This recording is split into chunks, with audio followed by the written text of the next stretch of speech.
In today's video, I'm going to show you how to invert a selection in GIMP in just a couple of quick, easy ways. This is one of those simple but powerful editing tricks that can save you a lot of time when you want to switch your selection from one area to the opposite area of the image. Instead of manually selecting everything else, GIMP lets you invert the selection instantly, which is perfect for background edits, object removal, color adjustments, and more. If you find this tutorial helpful, make sure to hit the like button and subscribe for more GIMP tips and tutorials.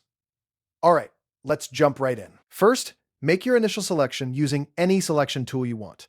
You can use the Rectangle Select tool, Ellipse Select tool, or even Fuzzy Select if that works better for your image. The important thing is to have something selected first, because invert selection works by reversing that active selection.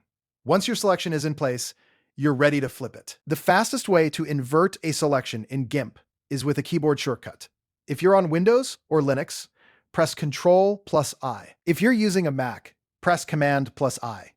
As soon as you use the shortcut, GIMP will instantly invert the selection. That means everything that was selected becomes unselected, and everything that was not selected becomes selected.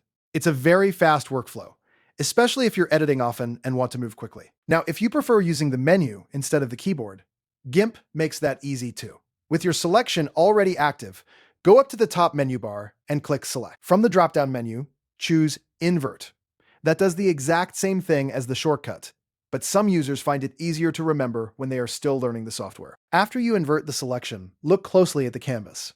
You should see the animated marching ants border appear around the outer edges of the entire image, along with the original selection shape. That visual change is your confirmation that the selection has been reversed correctly. In most cases, this means the background or surrounding area is now the active selection, which is especially useful if you want to edit everything except your original subject. For example, if you selected a person or object and then inverted the selection, you can now apply effects, delete the background, adjust colors, or make changes to the rest of the image without affecting the selected object.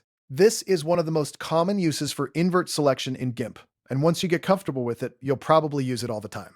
So just to recap, there are two easy ways to invert a selection in GIMP. You can use the shortcut Ctrl plus I on Windows and Linux, or Command plus I on Mac, or you can go to Select and choose Invert from the top menu.